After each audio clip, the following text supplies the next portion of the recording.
The sky above the Middle East burned with fire. Tracer rounds streaked through the darkness.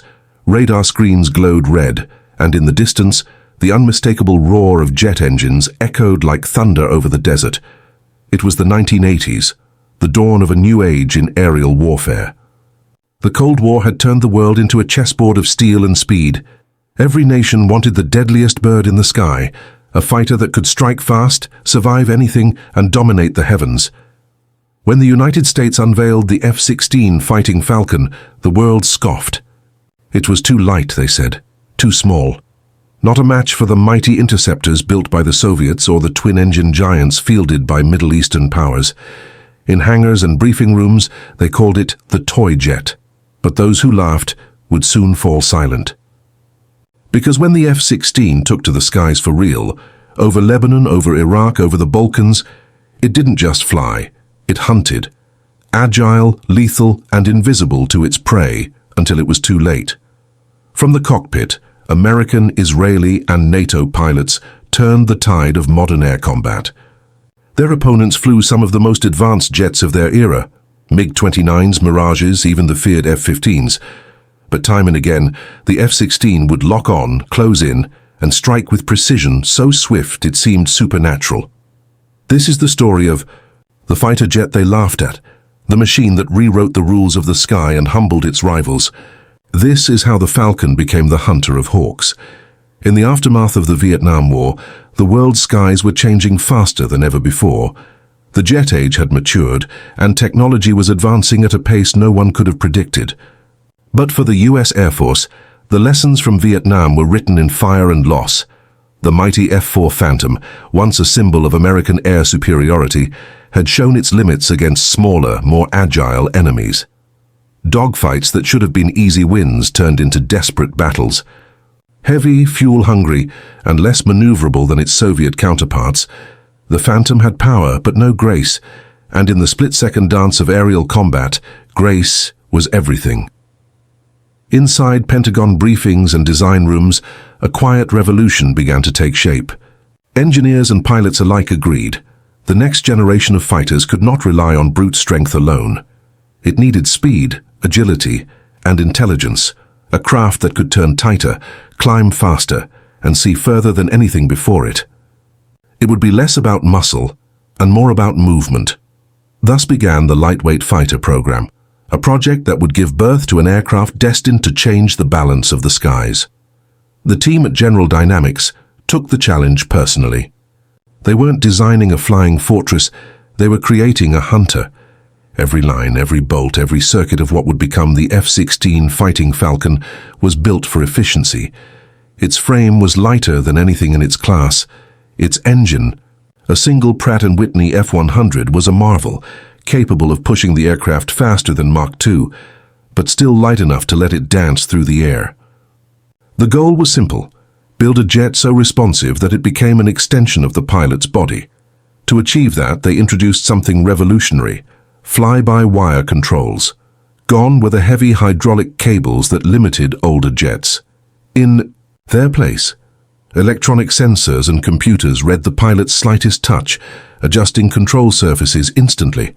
It meant the F-16 could be built aerodynamically unstable on purpose, a radical idea. It wanted to tumble out of the sky, but the computers wouldn't let it. This instability made it astonishingly nimble, capable of maneuvers no human could sustain without help.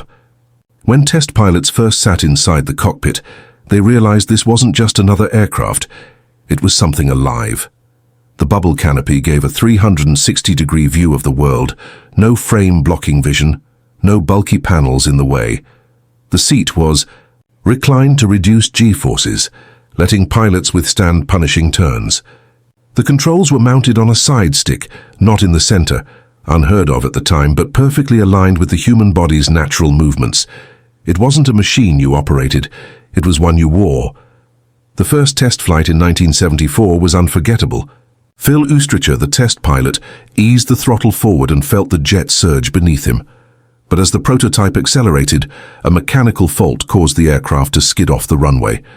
In that terrifying moment, he made the only decision possible: take off. Against all protocol, the untested F-16 lifted into the air, steadying itself like it had a will of its own. Minutes later, Ustricha brought it back safely. The engineers watched in silence, knowing they had just seen something extraordinary. Still, not everyone was convinced. Traditionalists in the Air Force were skeptical. They wanted bigger jets, dual engines, heavy payloads. The F-16 seemed too light, too experimental, too risky. Critics called it a day fighter, a short-range, disposable plane in a world moving toward high-tech, multi-role warfare. Others doubted its single engine would ever survive real combat. But as testing continued, the Falcon began to silence its doubters. It outturned, outclimbed, and outfought every competitor in simulated engagements. Against the F-15, against foreign aircraft, and even against seasoned pilots in mock combat, it danced circles around them. "It's like flying a bullet," one pilot said after his first run.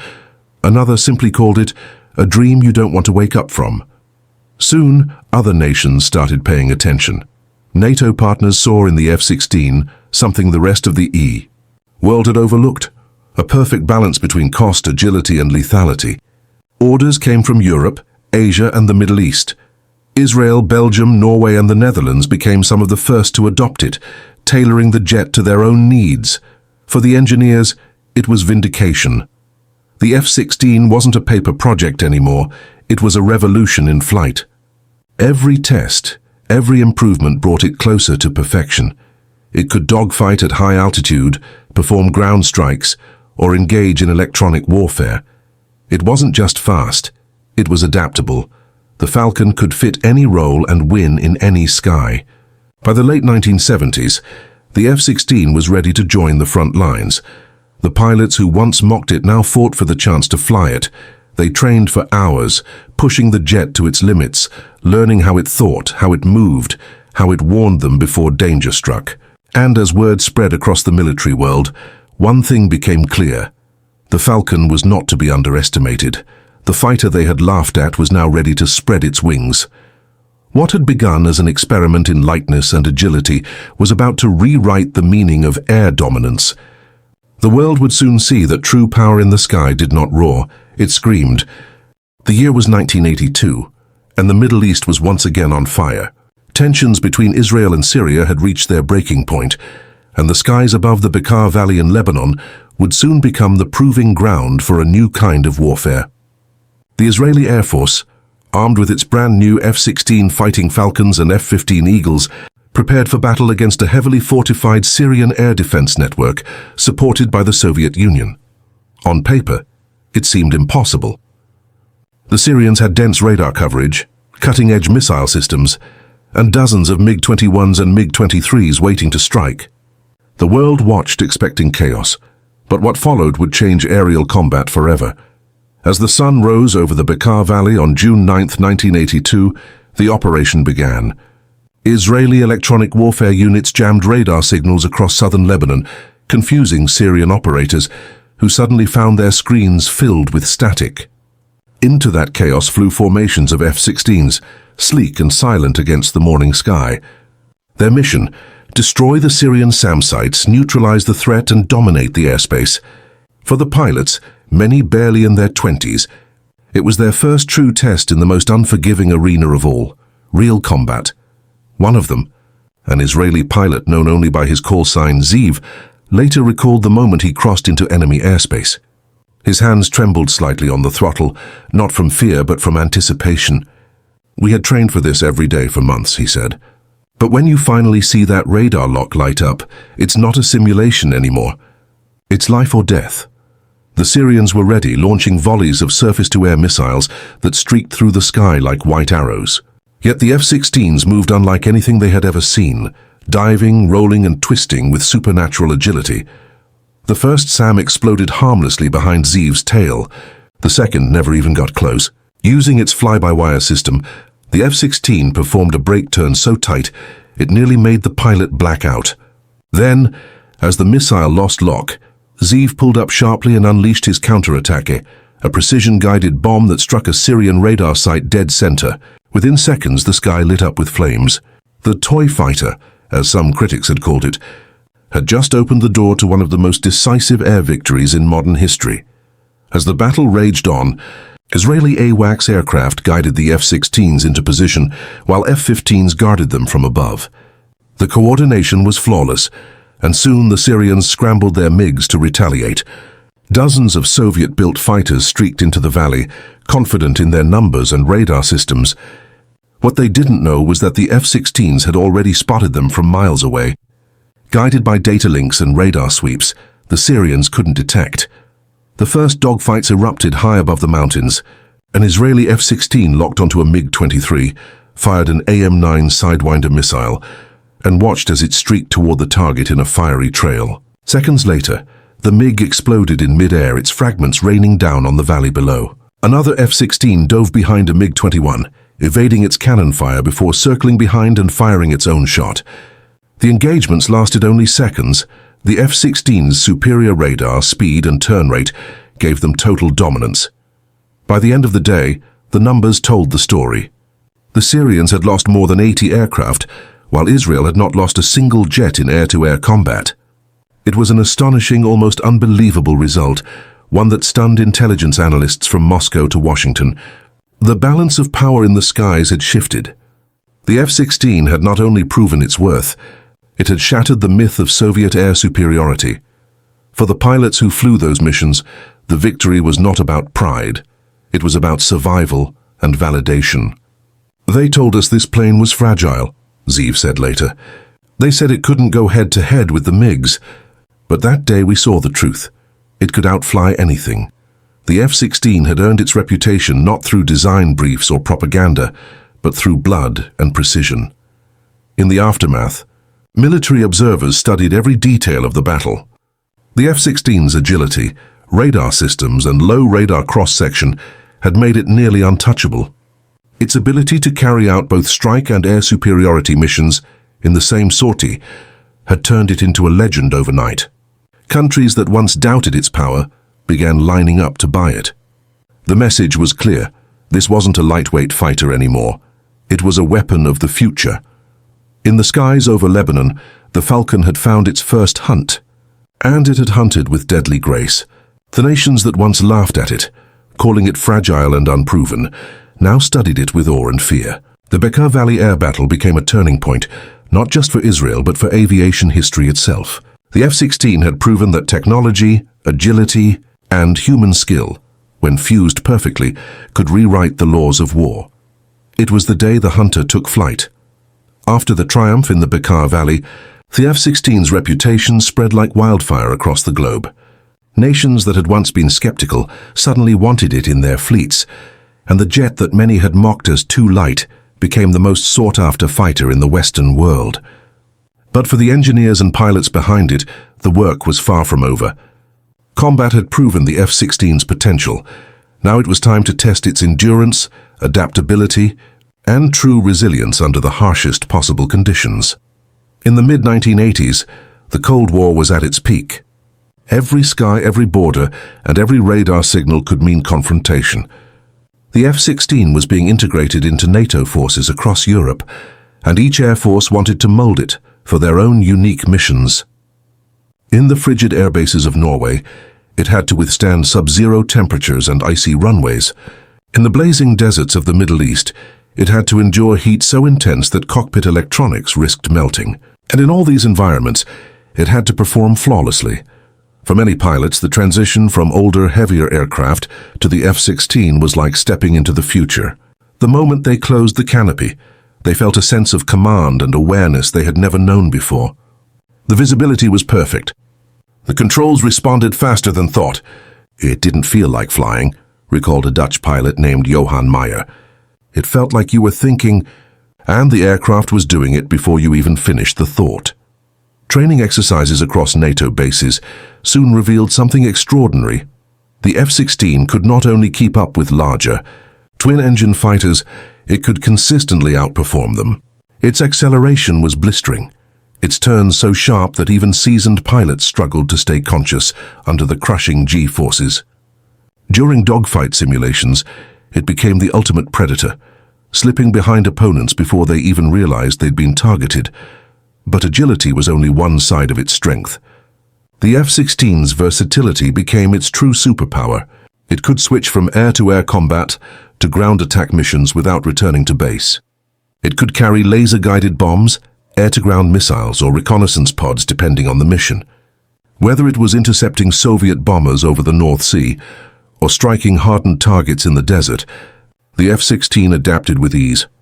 In one particularly tense moment in 1986, that adaptability was tested like never before. After terrorist attacks linked to Libyan intelligence, the United States launched Operation El Dorado Canyon, a retaliatory strike against Libyan military facilities.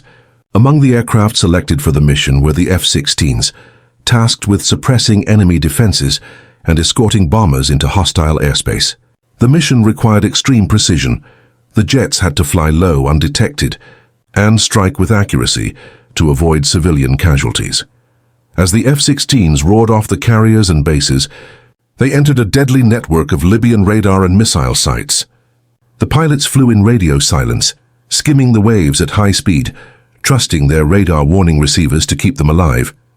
One pilot later described the sensation as flying through a minefield you can't see. But the F-16's electronic countermeasures and agility proved invaluable. Not a single one was lost to Libyan defenses.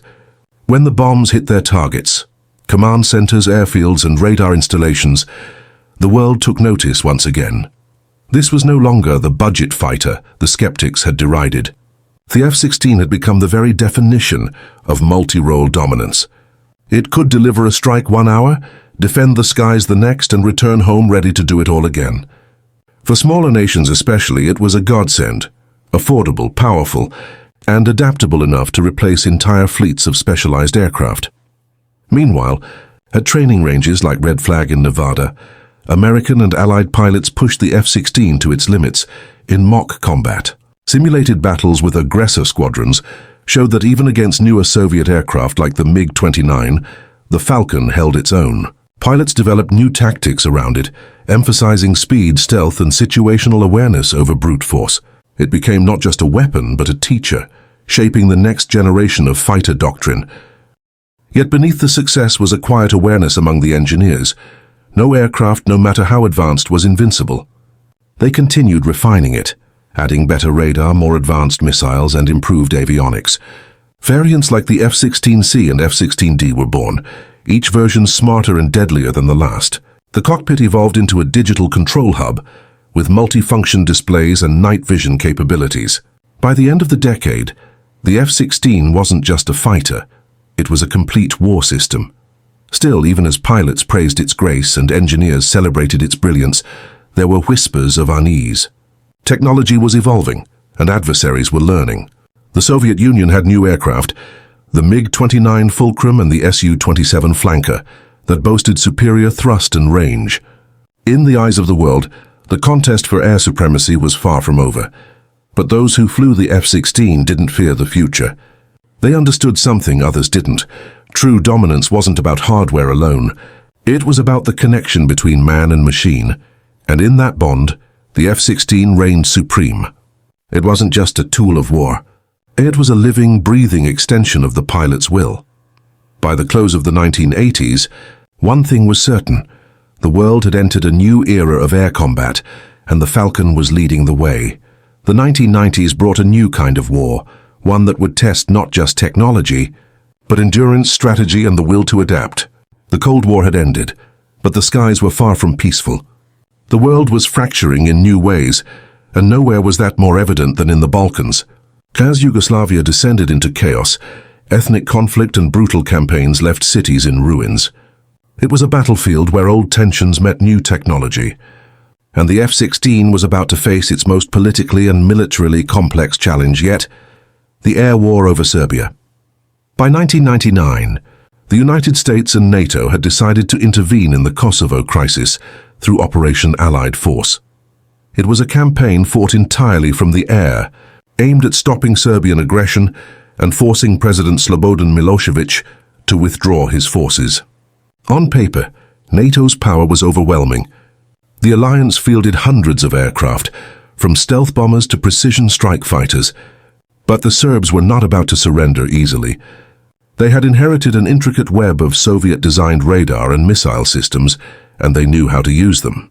The F-16, now in its advanced Block 50 and 52 variants, played a leading role in the opening days of the campaign.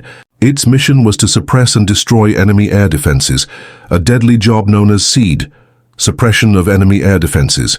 Pilots flew into heavily defended airspace, deliberately drawing fire from Serbian surface-to-air missiles to locate and eliminate them. It was dangerous work, demanding absolute precision and nerves of steel. One of those pilots was Lieutenant David Goldfein, leading his squadron from Aviano Air Base in Italy. Every night, he and his men would take off under the cover of darkness, refuel over the Adriatic and fly into Serbia's lethal sky. The Serbs had radar-guided missiles, mobile SAM units, and decoy emitters that could fool even the most advanced detection systems. They were clever, Goldfein later said. They would turn their radars on just long enough to fire a missile, then disappear before we could locate them. In those early weeks, the F-16s faced a threat unlike any before. The Yugoslav Air Defense Forces, though outdated, were highly disciplined. They moved constantly, hiding their launchers beneath bridges, in forests, or even in the courtyards of destroyed buildings. Pilots described the sky as a black sea of invisible death. Every time they crossed into Serbian territory, radar warning receivers began to scream, tracking multiple threats from every direction. Despite the danger, the F-16s struck relentlessly, knocking out command centers, communication hubs, and radar installations. But on May 2, 1999, the war delivered a grim reminder that no jet, not even the legendary Falcon, was untouchable. That night, F-16 pilot Lieutenant Colonel David L. Goldfein, the same one who had led dozens of missions, was hit by a Serbian SA-3 missile. His jet burst into flames over western Serbia. With no control left, he ejected into enemy territory. For hours he evaded capture, as Serbian search teams scoured the countryside. Eventually, a daring combat search and rescue team, flying an MH-53 Pavlos and A-10 Warthogs, rescued him under fire. Proof that the F-16 community never left one of their own behind. But the war's most shocking moment came earlier that spring, on March 27, 1999. The world watched in disbelief as reports emerged that a Serbian air defense unit had shot down an American F-117 Nighthawk, the stealth fighter once believed to be invisible. The missile battery responsible, commanded by Colonel Zoltan Dani, used a decades-old SA-3 system, the same type the F-16s were hunting. NATO officials were stunned. If the supposedly invisible F-117 could be hit, what did that mean for every other aircraft in the campaign? The F-16 pilots took the lesson personally. They doubled their caution, refining tactics and learning from every radar ping. Missions that once seemed routine became deadly chess matches. The Serbs would power their radars on for seconds, hoping to catch a lock before disappearing into the night. In response, the F-16s began using decoys, jammers, and coordinated assaults to flush them out. It was a war fought as much with wits and timing as with missiles and bombs. Over the next 78 days, the Falcon remained the backbone of NATO's campaign. It struck airfields, fuel depots, and armored columns with remarkable accuracy, while continuing to hunt SAM sites across the country. The psychological toll on pilots was immense. Long nights, little sleep, constant fear of a radar lock, and the ever-present knowledge that one mistake could mean capture or death. Yet night after night, they returned to the skies. When the bombing finally ended in June 1999, the F-16 had flown thousands of sorties without a single confirmed air-to-air loss. Serbia's defenses, though resilient, had been systematically dismantled. Milosevic surrendered, and NATO declared victory. But the cost had been high. For the pilots who flew over those dark Serbian mountains, the war left scars that never truly healed. The F-16 had faced its greatest challenge, not just in combat, but in surviving the unseen. It had proven that technology alone was not enough. Survival required instinct, discipline, and courage. Against an enemy that had shot down what the world thought was impossible, the Falcon had adapted, endured, and prevailed. And from that war came a sobering truth. In the end, it wasn't the stealth jets or the heavy bombers that held the line. It was the F-16s, flying through the night, carrying the fight on their wings. When the smoke cleared over the Balkans, The F-16 had once again proven its mettle. But the jet story was far from over. The new millennium brought new enemies. Not powerful armies with radar networks and MiG fighters, but elusive insurgents and unseen threats. The age of the Cold War was gone, replaced by asymmetric warfare. Once again, the F-16 had to evolve, to adapt from a high-speed dogfighter into a versatile war machine capable of precision and endurance. And in the deserts of the Middle East, it would write some of its most defining chapters. After the attacks of September 11, 2001, the United States launched Operation Enduring Freedom in Afghanistan. The terrain was brutal. Jagged mountains, dust storms, and altitudes that tested even the most powerful engines. Pilots found themselves flying missions not against enemy fighters, but against small mobile targets hidden in valleys and caves. The F-16, originally designed for high-intensity aerial combat, now had to serve as both hunter and guardian. It carried laser-guided bombs, GPS weapons, and reconnaissance pods that allowed pilots to identify threats with pinpoint accuracy. In one early mission, Captain John Spear Wilson flew his F-16 out of Bagram Air Base, tasked with supporting ground troops pinned down by Taliban fire in the Bekaa Valley. They were taking hits, and we could hear the panic in their voices, he later recalled. Within minutes, Wilson's targeting pod found the source, muzzle flashes from a ridge nearly invisible to the naked eye.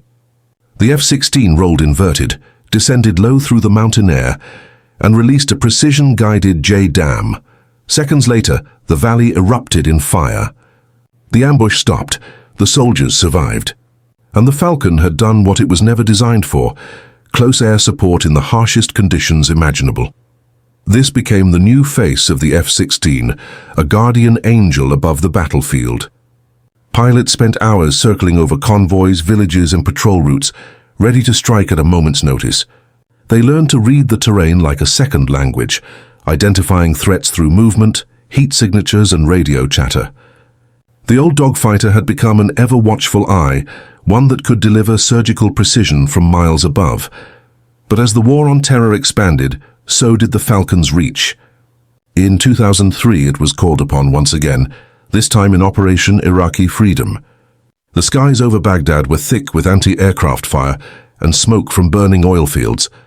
The F-16s were among the first to strike, targeting command centers, radar installations, and air defense sites to pave the way for bombers and ground forces.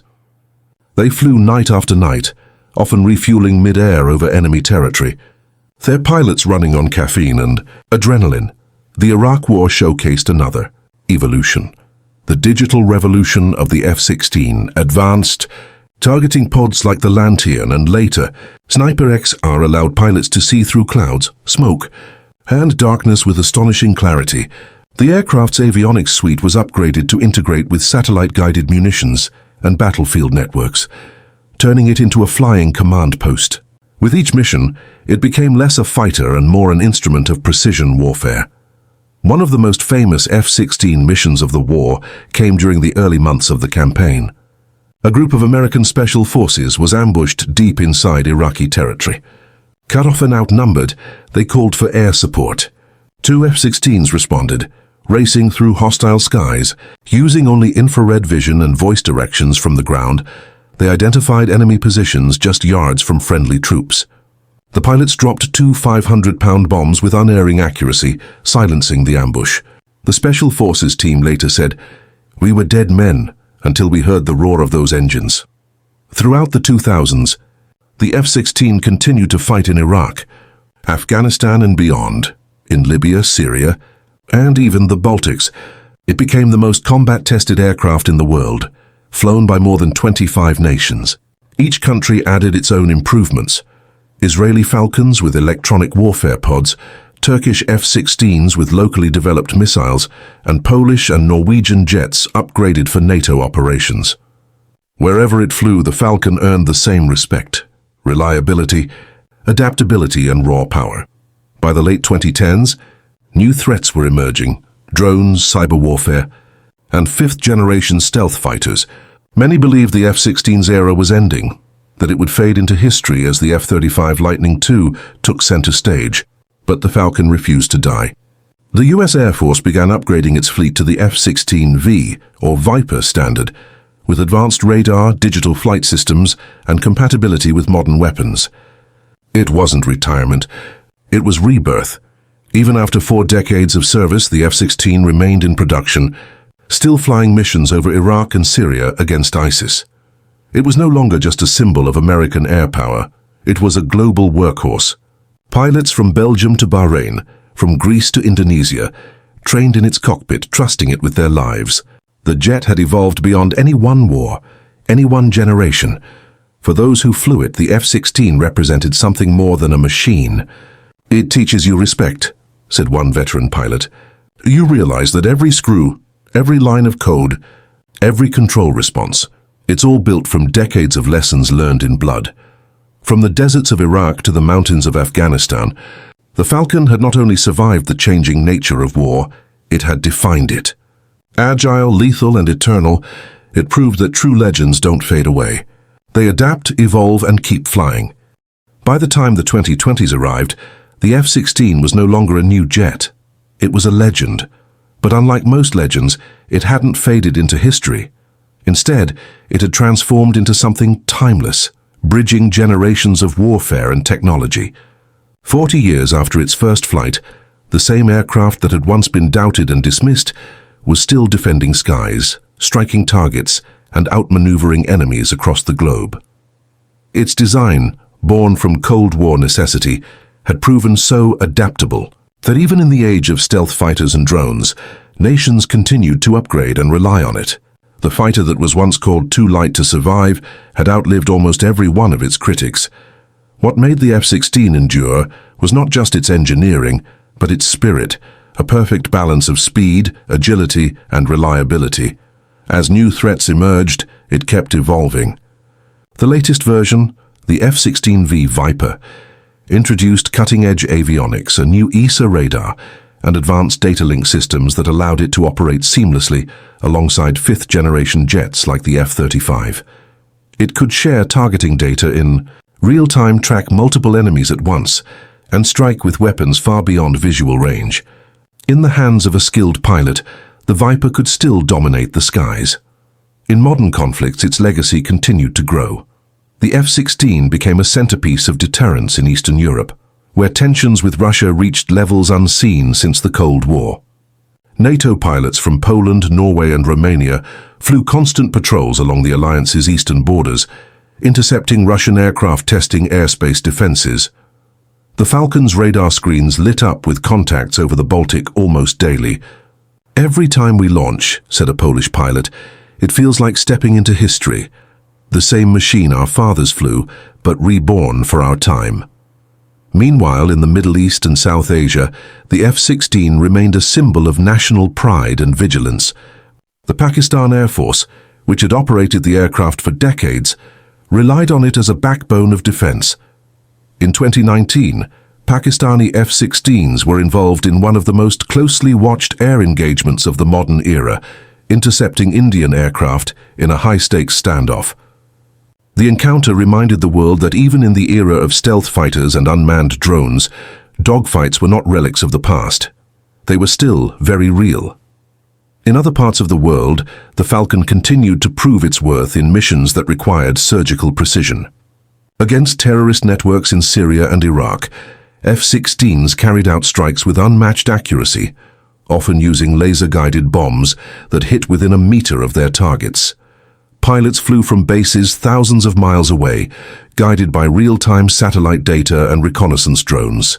Yet despite all the technology, the core experience remained human. The heartbeat in the cockpit, the instinctive control of the stick, the split-second decision to fire or hold. For many pilots, the F-16 became more than a weapon. It was a rite of passage. They spoke of its responsiveness, its raw energy, and its ability to teach discipline and humility. One American pilot described it best. "The Falcon doesn't forgive mistakes. You don't fly it, you merge with it. When you get it right, it feels like a dance with the sky itself." Its legend also extended beyond the battlefield. Air forces around the world began training new generations of aviators on the F-16 because of its perfect balance of complexity and control. In the United States, the Thunderbirds demonstration team continued to perform breathtaking aerobatics with F-16s, thrilling millions each year. Every twist, roll and climb served as a reminder that this aircraft, designed decades ago, still embodied the pinnacle of flight. But perhaps the most telling sign of its endurance came not from the skies of Europe or the deserts of the Middle East, but from the factory floors in South Carolina, where new F-16s were still being built for countries like Slovakia, Taiwan, and Jordan. Few aircraft in history had stayed in continuous production for so long. Each new variant added layers of innovation, blending the old with the new, analog design perfected by digital evolution. And yet, behind the technology and the upgrades, the F-16's true strength was its adaptability. It could be a fierce interceptor one mission and a precision bomber the next. It could dominate a dogfight or deliver humanitarian aid with equal grace. It was a weapon, yes, but also a tool of deterrence, diplomacy, and defense. As one Air Force commander put it, the F-16 isn't just a plane, it's a statement. It says, "We are ready, we are capable, and we will not be caught unprepared." Today, as drones fill the skies and artificial intelligence begins to guide the future of warfare, the Falcon still flies, sleek, agile, and alive. Its roar remains, a familiar sound to those who defend their homelands, a living echo of decades of courage and innovation. And even as the world moves toward unmanned systems and stealth technology, no machine has yet replaced the feeling of a human hand on the throttle, the pulse of flight, and the defiant scream of the F-16 cutting through the clouds. The fighter. They laughed it became the fighter the world could never let go of. From the Cold War to the modern battlefield, the Falcon didn't just survive. It conquered time itself.